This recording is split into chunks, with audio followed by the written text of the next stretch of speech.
Irene Matthews graded papers at her dining room table, red pen in hand, the familiar rhythm of marking essays providing a comforting backdrop to her Friday evening. Outside her modest two-bedroom apartment, rain tapped against the windows, creating a cozy ambience that matched her cup of chamomile tea and the gentle classical music playing from her small speaker. This was her life now, structured, predictable, and most importantly, hers. The stack of sophomore literature essays wouldn't grade themselves, but there was no rush. No one to criticize how she spent her time. No one to question why she hadn't finished yet. Her phone buzzed. A text from her friend Vanessa. "Did you see the article about Precision Investments' new client acquisition? Richard's face is all over it." Irene sighed. Several years post-divorce and somehow Richard Matthews still managed to intrude on her peaceful evenings. She hesitated before typing back, "Haven't seen it. Don't really follow financial news these days." "You should. He's quoted talking about teaching clients to overcome financial anxiety through strategic risk-taking." Irene set her red pen down hard on her grading rubric. The irony was too bitter to swallow alongside her tea. For 15 years of marriage, Richard had dismissed every financial concern she'd ever raised. "You're being paranoid," or "this is why you'll never build wealth," or her personal favorite, "if you understood money like I do, you wouldn't worry so much." Her phone buzzed again. This time, it was the article link. Against her better judgment, Irene clicked it. There he was, her ex-husband, smiling confidently beside his boss Zoe Palmer in the headline photo for the Business Chronicle. The headline read, "Precision Investments targets high-net-worth individuals with new personalized anxiety reduction approach." The quote was there too, "Financial anxiety often comes from a lack of understanding," Richard was quoted saying. "Our approach helps clients overcome irrational fears about money through strategic risk-taking and education." 15 years. 15 years of being told her concerns about retirement savings were irrational fears. 15 years of being given an allowance while he made investment decisions that kept her awake at night. 15 years culminating in that final betrayal, when he'd invested their emergency fund and their daughter's college fund without telling her, then blamed her scarcity mindset when she discovered it. And now he was selling himself as an expert in reducing financial anxiety? Irene closed the article and forced herself to pick up her red pen again. She had moved on. Gotten their only child through college and out on her own. She had her teaching job, her modest apartment, her carefully budgeted life. The divorce had left her starting over at 43, but more than 7 years later, she was making it work. Sleep didn't come easily that night. Richard's smug face haunted her dreams, along with memories of all those late nights she'd spent worrying while he slept soundly beside her, unconcerned about their financial future. The charity gala for the city's education foundation wasn't Irene's usual scene anymore. Before the divorce, she'd attended dozens of these events on Richard's arm, smiling politely while he networked with potential clients. Now, as a public school teacher being honored for her literacy program, she felt strangely out of place among the wealthy donors. Irene Matthews? She turned to find an elegant woman in a tailored suit approaching her, champagne flute in hand. "Yes? I'm Zoe Palmer.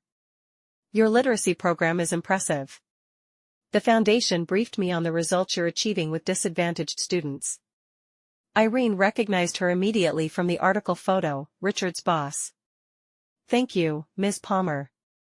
It's mostly about giving the kids consistent attention and resources.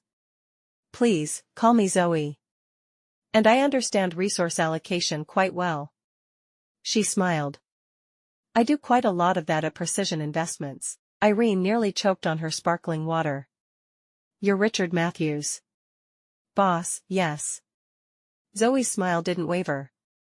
"I gather from your expression that's an awkward connection." "Ex-husband," Irene explained, wondering if she should excuse herself. "Ah." Zoe nodded. "Well, that explains a few things." "What things?" Zoe glanced around the ballroom before lowering her voice. "Let's just say there's often a gap between how Richard presents himself professionally and certain Realities. Something in Zoe's tone made Irene curious. I'm not sure what you mean. Perhaps we could meet for coffee sometime? I find myself unexpectedly interested in your perspective on educational resource management. Zoe handed Irene a business card. My private number is on the back. 3 coffee meetings later, Irene had made a new friend, and learned more about Richard's current financial situation than she had known during their entire marriage. Zoe, it turned out, had been looking for an opportunity to put Richard in his place for months. He takes credit for team successes and deflects his failures, Zoe explained over their lattes. But I can't fire him, his client relationships are too valuable. That sounds like Richard, Irene said, remembering how he'd blamed her for their financial setbacks while taking credit for any gains. Zoe stirred her coffee. He's leading a major presentation to a family of ultra-high net worth potential clients he's been courting next weekend. Resort retreat, full luxury treatment. It's a big deal for the firm. I'm sure he's loving that, Irene remarked. Oh, he is. He's been insufferable, actually. Talking down to the junior analysts, bragging about how he'll close the deal single-handedly. Zoe paused. Though the truth is, I've assigned our best team to support him. I can't let his ego jeopardize this opportunity. It would be a blow for the firm to lose so much potential business. Irene nodded, unsurprised. Then, hesitantly, can I ask you something personal? Of course. Have you ever wanted to teach someone a lesson they desperately needed to learn? A slow smile spread across Zoe's face. I might have had that thought once or twice. What did you have in mind? Richard Matthews adjusted the jacket of his custom-made suit as the helicopter descended toward the luxury resort. Beside him, the support team from Precision Investments reviewed presentation materials. This weekend would cement his reputation as the firm's top relationship manager. The Donovan family, with their $300 million portfolio, would be impressed, he'd make sure of it. We land in 5, the pilot announced through their headsets. Richard nodded, checking his Patek Philippe watch unnecessarily. Everything was proceeding according to schedule. Just as he'd planned. Just as he'd assured Zoe it would. His phone buzzed with a text from Zoe, "Team looks good. Remember, this is about the clients feeling secure with us. Focus on stability and risk management." He suppressed an eye roll. Of course, he knew that. He'd been managing high-net-worth clients since Zoe was still getting coffee for the partners at her previous firm. All under control, he texted back.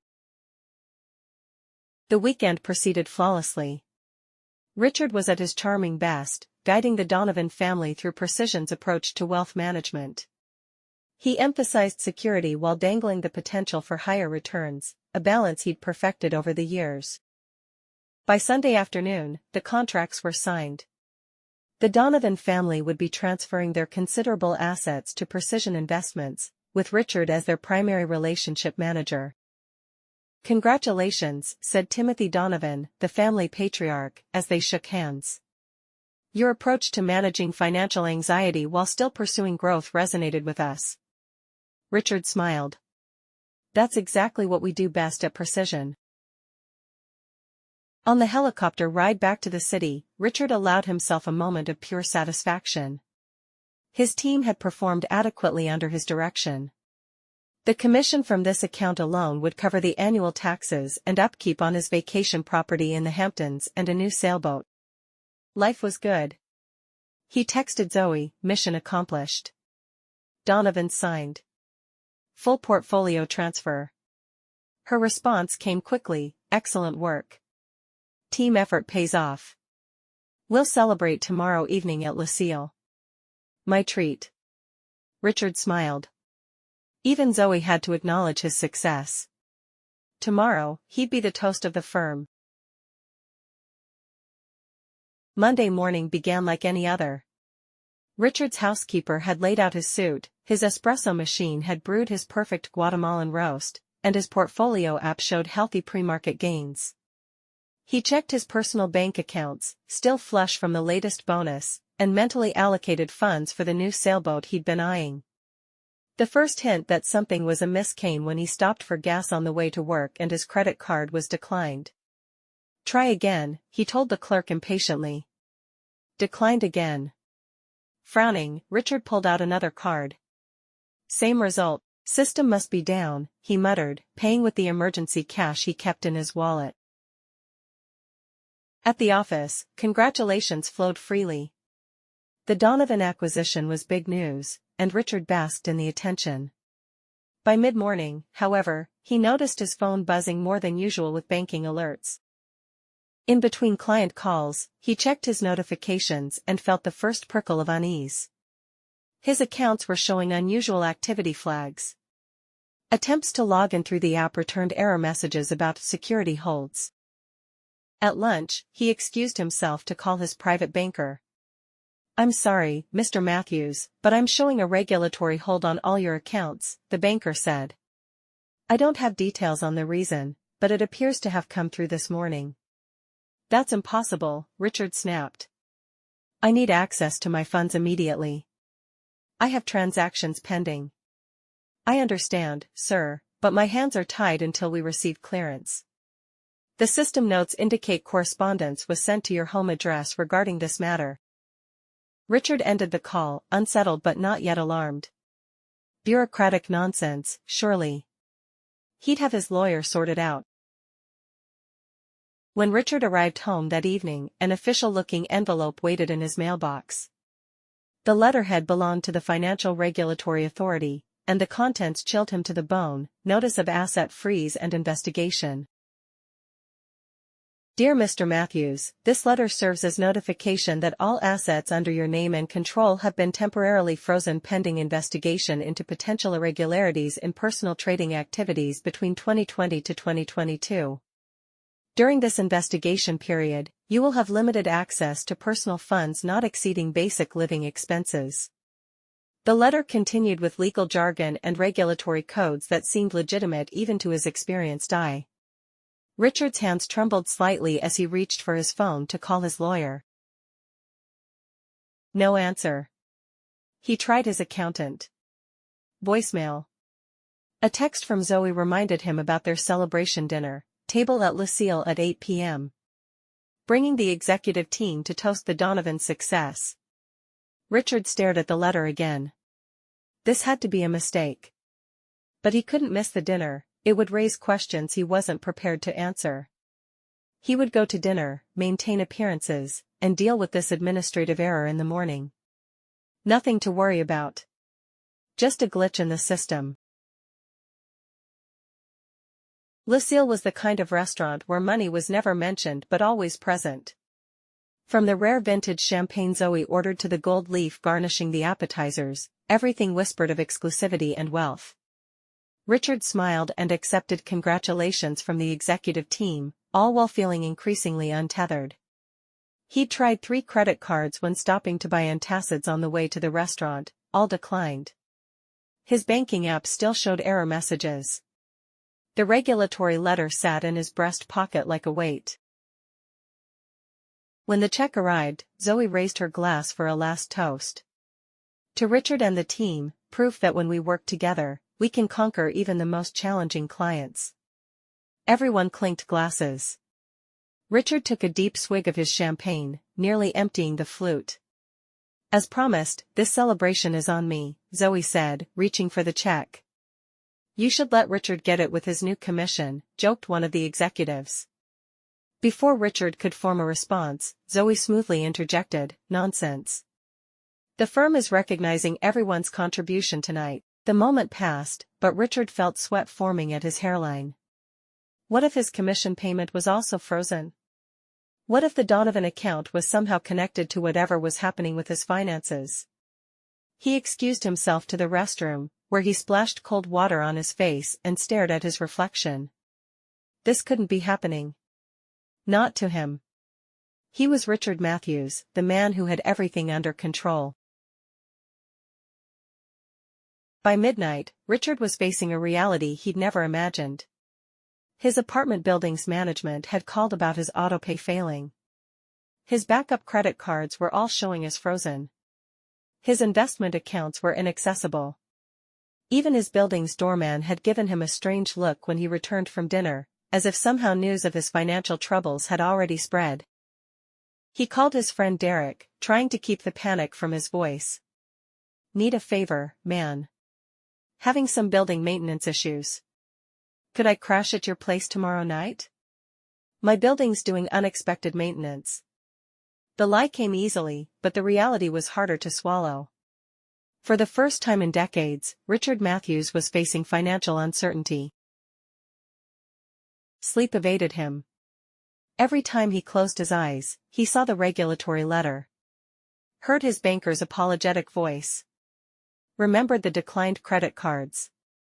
His mind raced through possibilities. Had he made enemies? Was he being set up? Was it connected to one of his past investment decisions?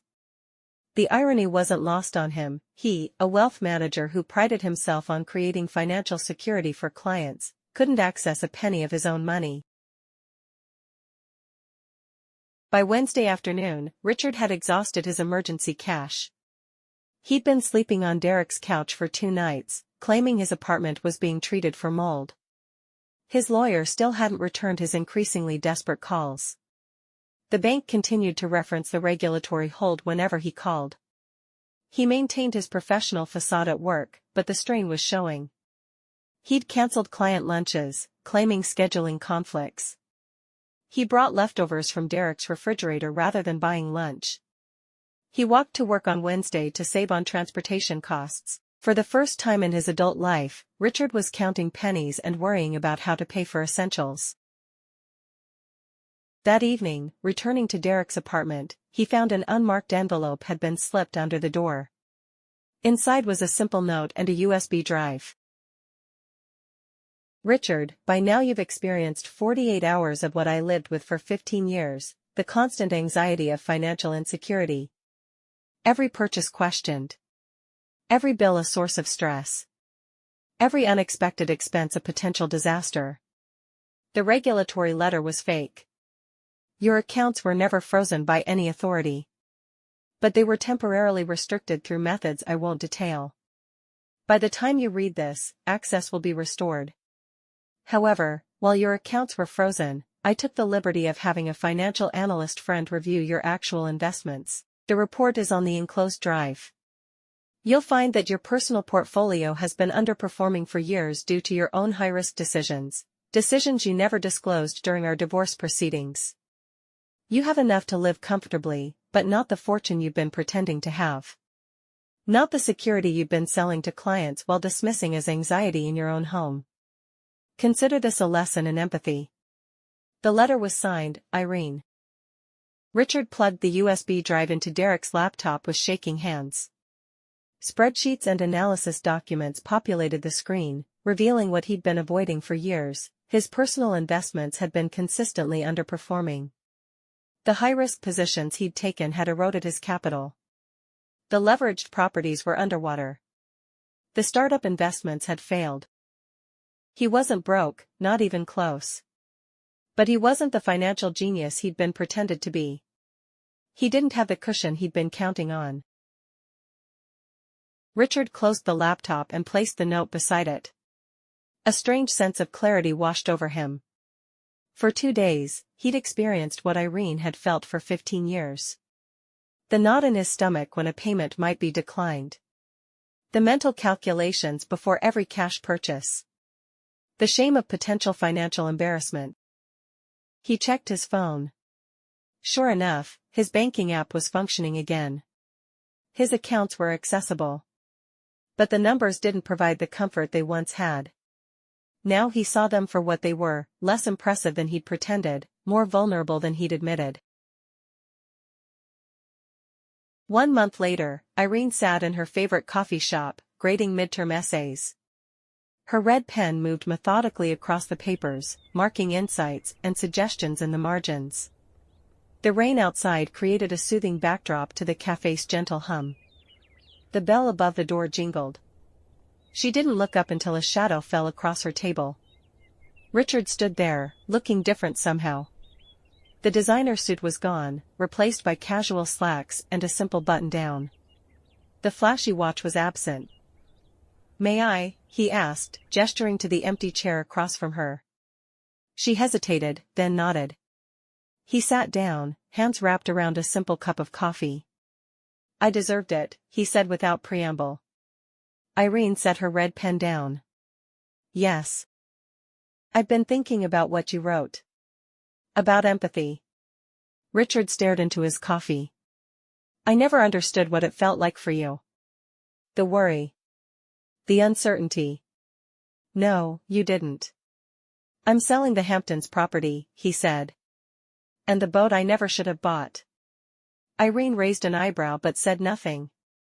"I'm also working with a financial advisor now, not doing everything myself. Building a more balanced portfolio." He gave a rueful smile. "I am though taking my own medicine about anxiety reduction through proper planning." "Good for you." Richard looked up, meeting her eyes. "Thank you." "For what?" "The wake-up call." He stood up. "I won't take more of your time. Just wanted you to know, lesson received." Irene watched him walk away, his posture different than she remembered, less entitled swagger, more genuine confidence. She picked up her red pen again, a small smile playing at her lips. Sometimes the most valuable lessons came with high price tags. And sometimes, just sometimes, karma didn't need to wait for another life to balance the books.